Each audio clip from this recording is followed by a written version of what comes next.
Bonjour à tous, je suis Judith Clara. Je fais des vidéos depuis un certain moment pour dénoncer des personnes qui ont porté atteinte à ma vie. Des personnes qui m'ont vendu pour que des expériences soient faites sur moi et que ces personnes ont été payées d'une manière ou d'une autre. Il s'agit de Dossé Agodjan Ludovic, Olga da Silveira, José Agochemama, Rosalie Afiavi Wolf, Linda, Olivier Dorkenou. Et ces personnes ont introduit d'autres personnes dans leur démarche. Donc aujourd'hui, moi je veux justice, que soit justice se fasse pour moi ou soit j'en finisse avec moi-même. Et je dénonce ces personnes sur les réseaux sociaux.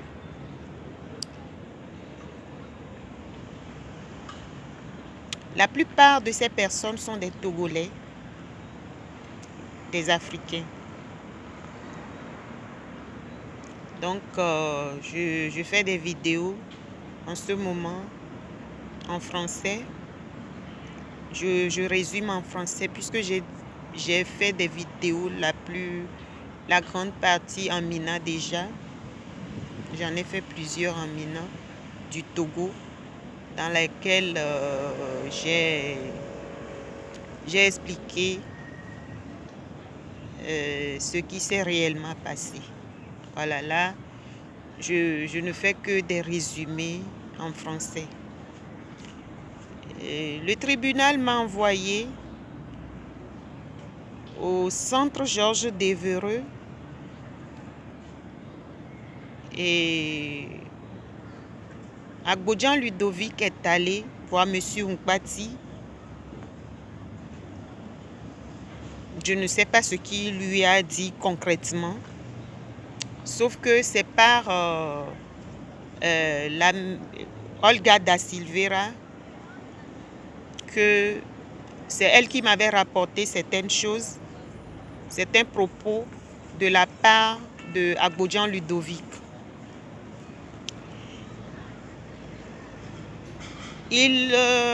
D'après elle, le monsieur avait suscité en moi un serpent. Elle a parlé de python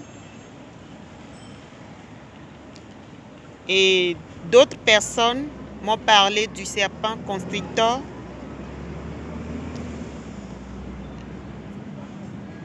Olivier Dorkenou est allé me parler du python, que lui, il avait ramené du python pour mettre dans mon corps en fait, pour mettre en moi. Lui, c'est lui qui s'est permis de dire ça en fait. Non seulement il m'a dit que M. Nkpati m'avait mis les yeux de mouton ou de chèvre. Et après, il a dit que c'est lui, il avait ramené du serpent python qu'il avait mis en moi. Son petit frère lui posait la question à savoir si moi-même j'en étais au courant. Il a fait comprendre à son petit frère que non, que je n'étais pas au courant. Donc ça veut dire que aussi irresponsable que Olivier Dorkenou soit, il est quand même prêt à assumer toutes les conséquences de ces faits en fait. C'est-à-dire que si je meurs aujourd'hui, ou s'il m'arrive quoi que ce soit, peu importe là où ça va m'arriver, que ça soit ici en France même, que ça soit, peu importe le territoire sur lequel je vais mourir de ces pratiques qui ont été faites sur moi, il va être en mesure d'assumer les conséquences. Il va être en mesure d'assumer les conséquences du fait qu'il a eu le culot d'amener, selon lui-même, le serpent python pour introduire dans mon corps mystiquement. Je parle du mystique. Donc, la personne qui ne croit pas en la sorcellerie n'est pas obligée d'écouter mes vidéos, n'est pas obligée d'écouter mes messages. La personne qui ne croit pas en la sorcellerie n'est pas du tout obligée d'écouter mes vidéos. Puisque je ne suis pas une personne qui, à la base, avait de la connaissance dans ce domaine. Je le dis et je le répète. Et le monde entier écoute mes vidéos. Les personnes qui écoutent mes vidéos, la plupart des gens qui me connaissent sont convaincus de ce que je dis. Je ne croyais pas en la sorcellerie. Je n'en ai jamais cru. Puisque c'est un domaine qui ne m'avait jamais intéressé dans cette vie. Jamais. Mais aujourd'hui, je vis des douleurs au quotidien en fait. Et ce qui m'étonne, c'est que ces mêmes personnes se permettent de dire que Olivier Dokenou m'avait dit déjà que non, toi maman, tu n'as rien, tu n'as rien. Tu n'as rien. Je disais que j'avais mal à la tête. Non, toi, tu n'as rien, tu n'as rien. Ça veut dire qu'ils sont tellement convaincus que Monsieur Mpati leur avait mis dans la tête que j'avais des douleurs, que j'ai des douleurs somatiques, c'est-à-dire des douleurs imaginaires. Tellement qu'ils sont sûrs de ça, ils prennent mon corps pour de l'acier en fait. Ils prennent mon corps pour de l'acier.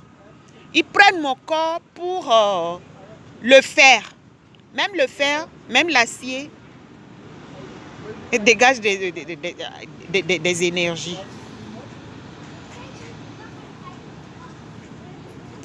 Donc, ils font croire aux gens que tout le mal qu'ils me font subir, que je n'ai pas mal.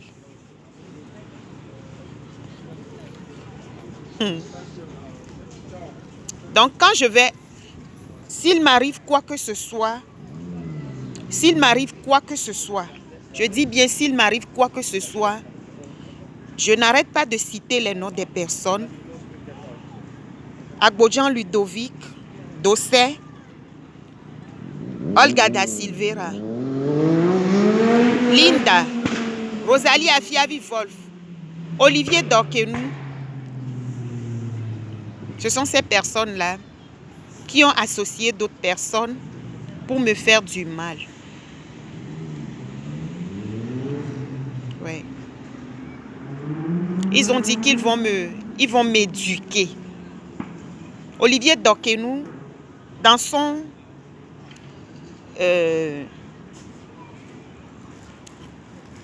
ces moments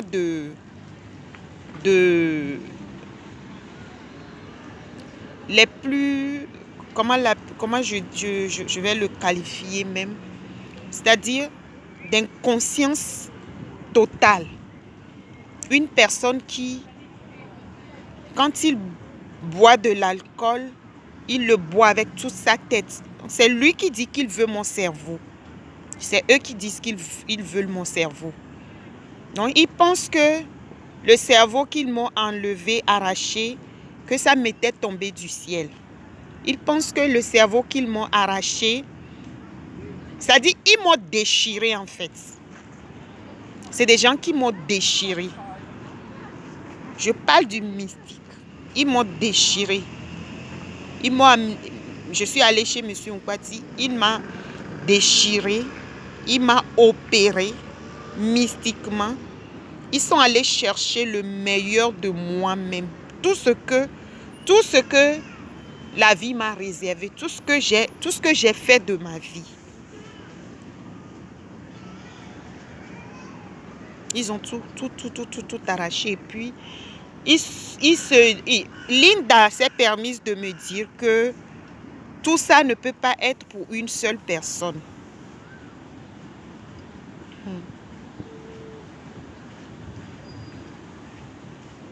Selon eux, il y a quelque chose qu'ils ont vu en moi qui ne doit pas être pour une seule personne, selon eux. Elle me l'avait dit ouvertement, que tout ça ne peut pas être pour une seule personne. Et aujourd'hui, moi, je suis dépourvue de tout alors. Moi-même, je suis dépourvue de tout. Eux, ils se sont munis. Eux, ils se munissent maintenant de tout ce qu'ils ont pris en moi.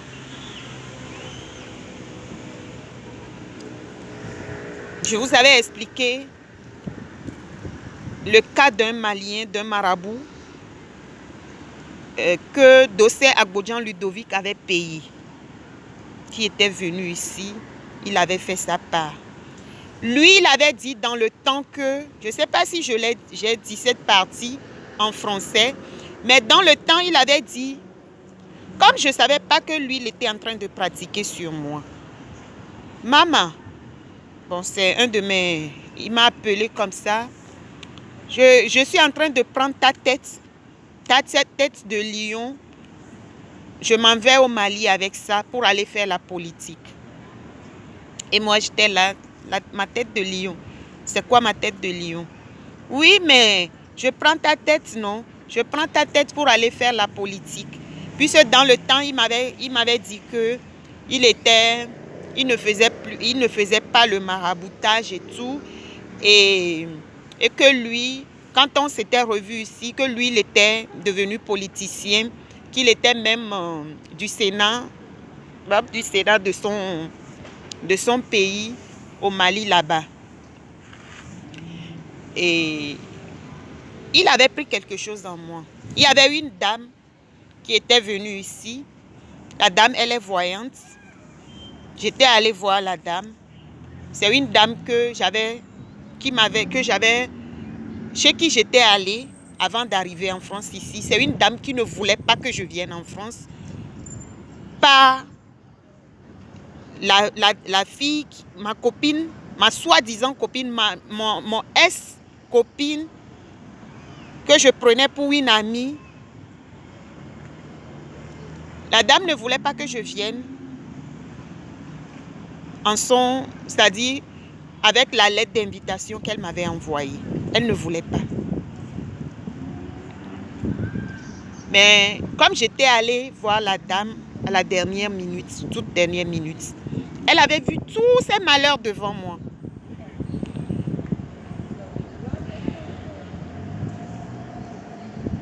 Donc cette dame est venue ici, je lui avais expliqué. C'est la dame qui m'a expliqué que le marabout, le Malien, avait invoqué l'esprit de la mort. Qu'il avait invoqué l'esprit de la mort. Tout ce qu'il a fait, il l'avait fait devant l'esprit de la mort. C'est comme si le marabout là il m'a fait lier un pacte avec la mort en fait. Mais il s'est fait que... Et puis il a pris des choses sur moi. Selon lui-même, il prenait... Mais la dame m'expliquait qu'il avait même enlevé... selon ce qu'elle m'avait expliqué, il ne faut pas que je dise des bêtises. Il ne faut pas que je résume à ma manière en fait. Précisément, elle me disait qu'il a pris mon âme, qu'il était allé cacher loin dans l'obscurité quelque part. Donc ça veut dire simplement, moi j'ai compris par là qu'il avait enlevé, elle voulait me dire qu'il avait enlevé la lumière sur moi. Et puis elle m'avait posé la question de savoir, c'est pas toi elle a dit le nom de ma copine, qui est mon homonyme. C'est pas toi que telle personne, Judith, m'avait ramené quand tu venais. J'ai dit oui, mais que tu étais dans une lumière éblouissante. J'ai dit oui. Et ça ne lui a pas paru clair. C'est là où elle me dit de tout faire pour lui trouver ma maman. Que de tout faire pour qu'elle entre en contact avec ma maman. Que ça, c'est grave même ce que le Malien là m'a fait. Qu'il a pris quelque chose qui est à moi et qu'il est allé vendre ça. Il a dit qu'il faut que moi-même je fasse des efforts pour reprendre ça en fait. Maintenant, à ma façon de comprendre les choses, je me suis quand même battue après mon accouchement J'ai fait des formations, j'ai travaillé et tout et tout. Donc, peut-être le fait de bouger et tout, ça a un peu anéanti l'effet de ce que le Malien avait fait dans le temps. Mais comme Abidjan Ludovic, c'est lui qui avait payé le marabout et qu'il n'avait plus les effets comme il voulait, comme il fallait, il m'a encore suivi pour aller chez M. Unkpati au centre Georges d'Evreux, puisque j'étais en train de récupérer tout ce qui m'avait été enlevé, tout ce qui m'avait été volé et tout. Peut-être que j'étais en train de les récupérer ou peut-être que j'avais eu une partie et il est allé voir M. Unkpati maintenant pour dire à M. Unkpati que moi je portais un signe qui était de la famille de mon papa.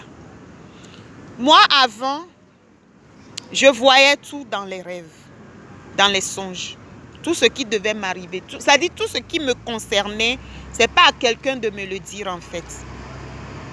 C'est pas du tout à quelqu'un de me dire tout ce qui devait m'arriver.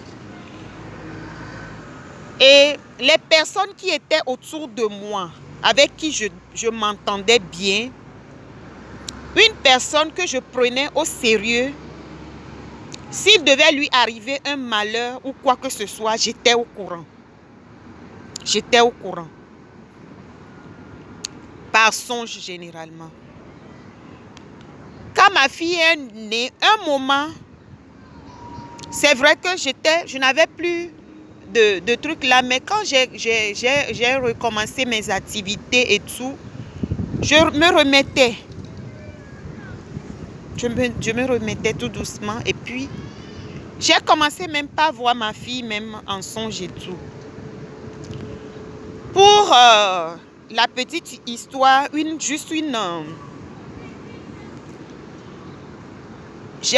j'avais un ami prêtre à Lomé. Je vais citer son nom. C'est pas du tout un...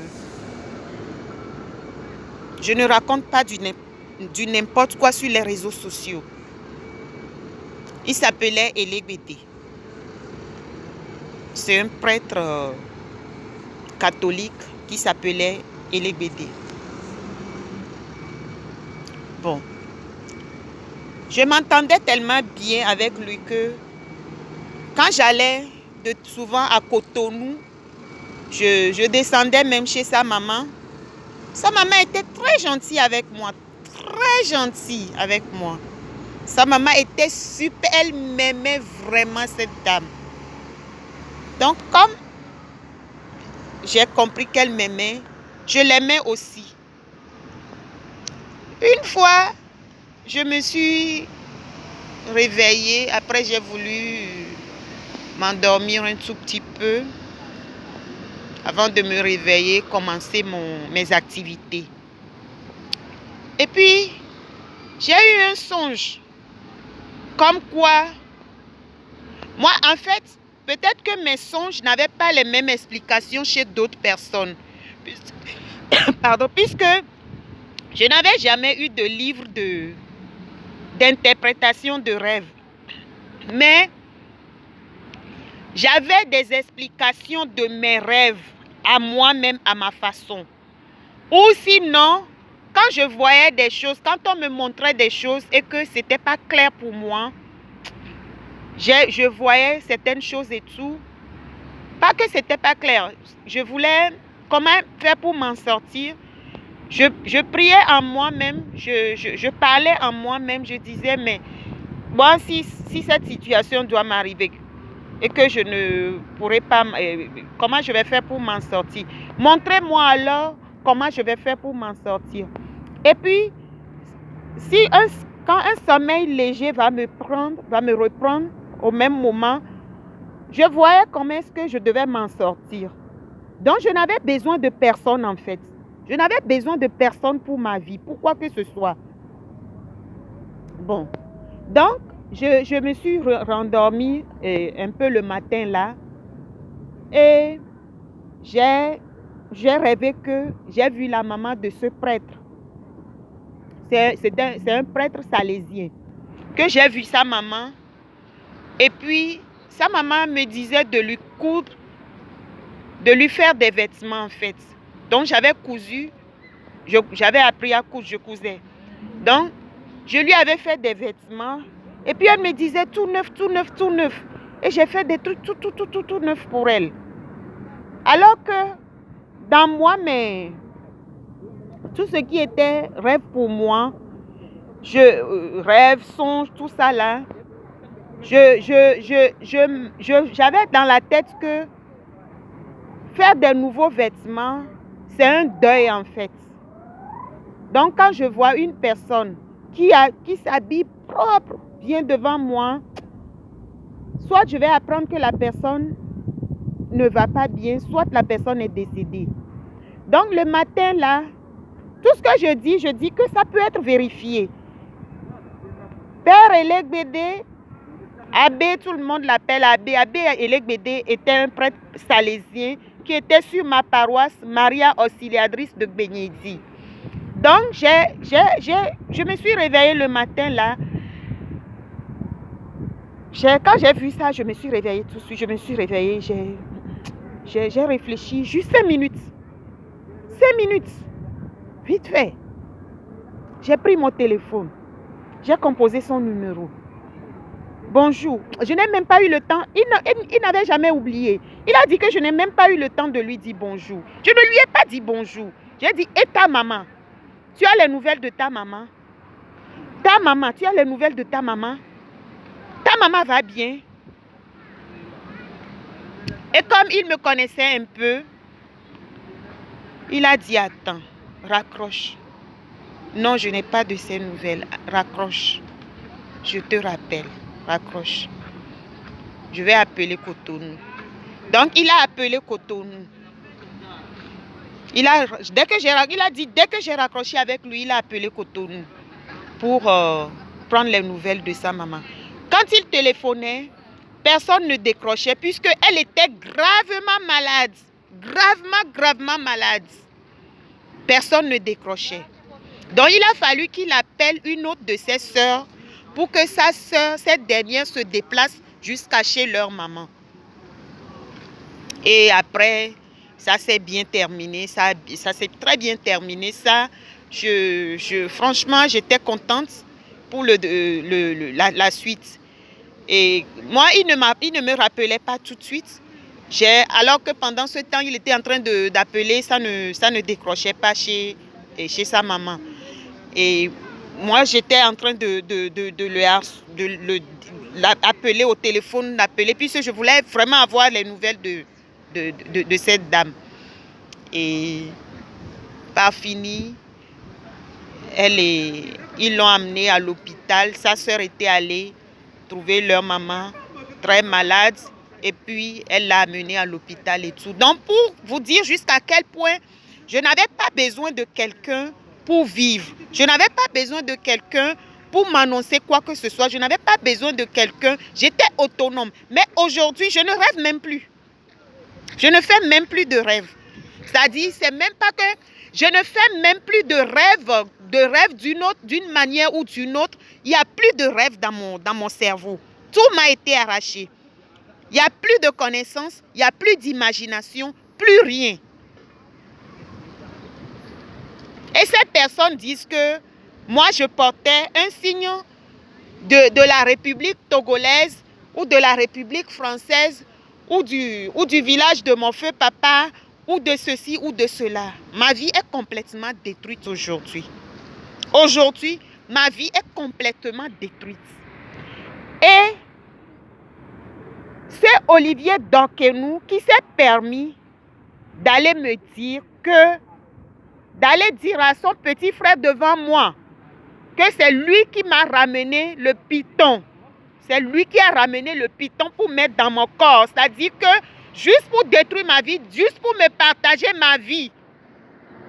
Juste pour partager ma vie entre eux.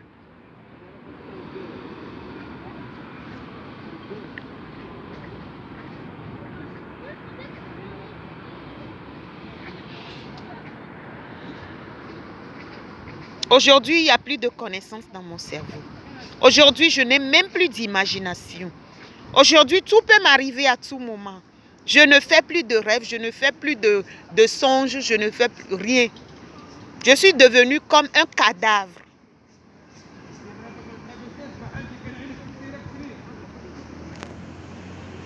À très bientôt.